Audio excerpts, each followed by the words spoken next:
The traveler's journey begins. Wheresoever you go, go with all your heart. Confucius. 1986. I was 17 and feeling invincible. I had just returned to Montreal from a 6-week group trip to Israel with other Jewish kids my age. This was a journey to discover my roots, and the Israelis were warm and welcoming.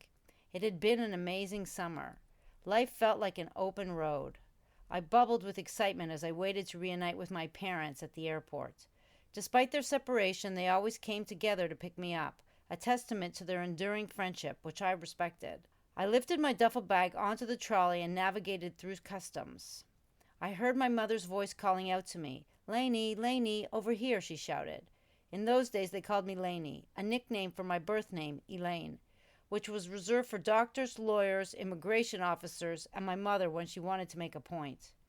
In the car, my dad was brimming with excitement, practically bouncing in his seat as he drove back from the airport.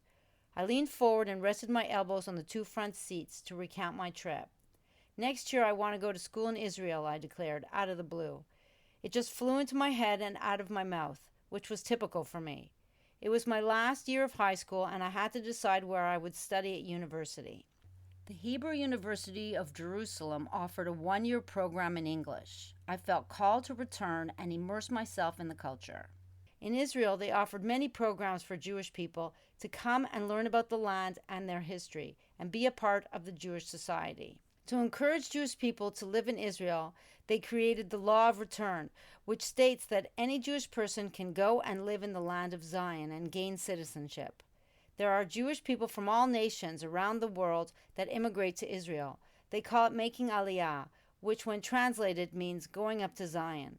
We didn't talk about my plan to return to Israel for several months. On my 17th birthday in early December, I was downstairs at my mother's house attempting to avoid her perceptive gaze, having smoked marijuana in secret, when the phone rang. My mother called from upstairs, disturbing the quiet and making me jump. "Lainey, pick up the phone. It's Dad." I picked up the phone while I tried to shake off the haze. My father was calling to extend birthday wishes and present to me a challenge. He promised that if I could get accepted into the University of Jerusalem and handle the logistics of living and studying in Israel, he would support me financially. He thought this was a clever way of saying no, since he doubted I was capable of making all the arrangements. By May, the school year was coming to an end. My sister Tanya and my mother had the same initials, and as the year went by, my sister got so good at forging my mother's signature that I had skipped over 2 months of high school.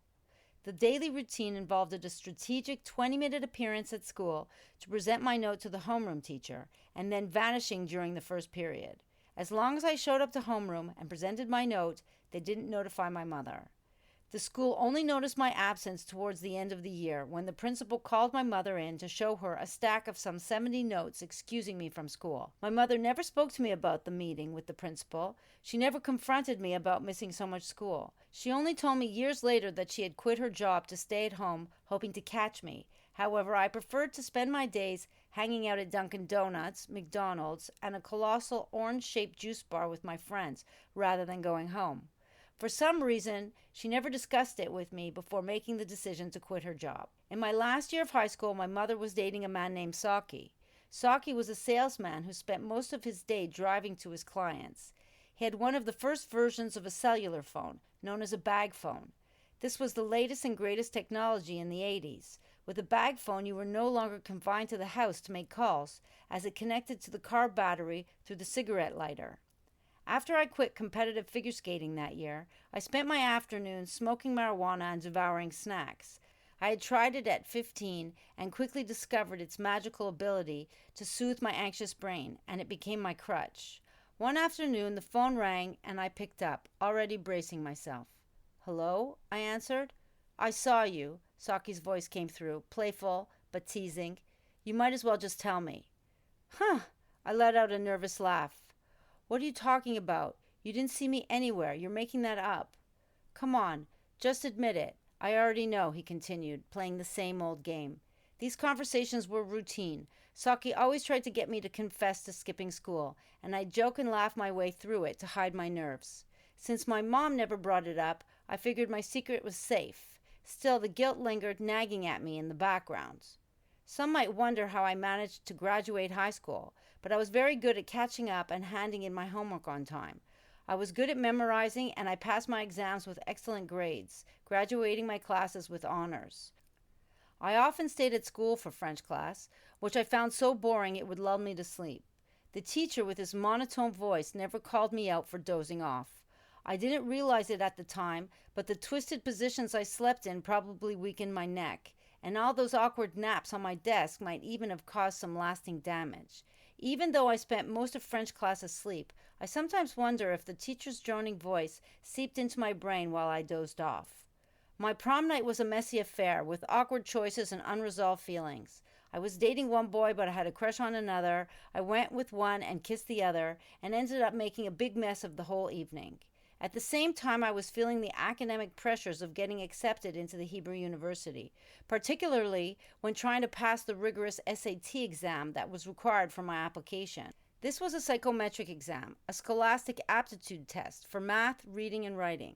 I couldn't rely on my excellent memory, so instead I studied how to write the exam. It didn't occur to me that my father expected me to fail. I did whatever was necessary to get accepted, and after 3 attempts, I finally got a good enough grade to apply. I contacted an agency that worked with our group the previous summer and made all the travel arrangements. Dad kept his word and paid for the tickets and the school fees. Departure time approached quickly. At first I was excited at the prospect of studying in Israel, but then a wave of nervousness washed over me whenever I thought about it. What have I gotten myself into, I thought. The reality of leaving my hometown and the comfort of familiar surroundings began to sink in, and a deep sadness welled up inside me. Saying goodbye to my friends felt like leaving a part of myself behind. I was torn between the excitement of a new adventure and the fear of what lay ahead.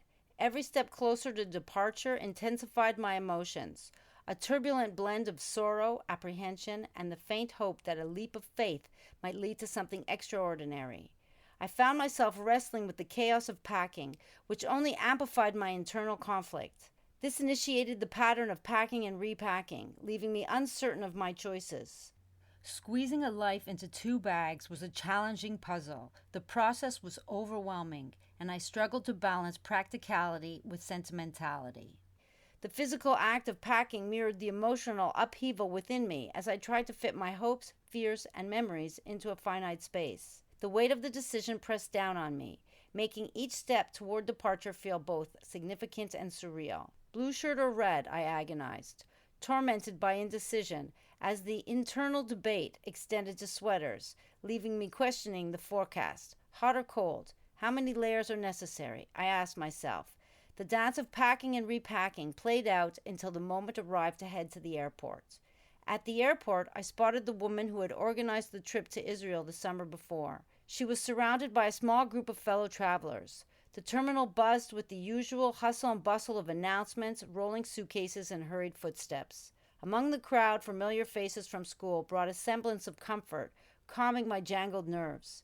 The guide stood confidently in the center. Her bright scarf and animated gestures made it easy to spot her as she coordinated last-minute details and reassured anxious parents. It was time to go. I hugged Mom and Dad and said goodbye. With a pang of sadness, I turned and walked toward the gate, with my heart heavy but hopeful. This was the moment that my journey began.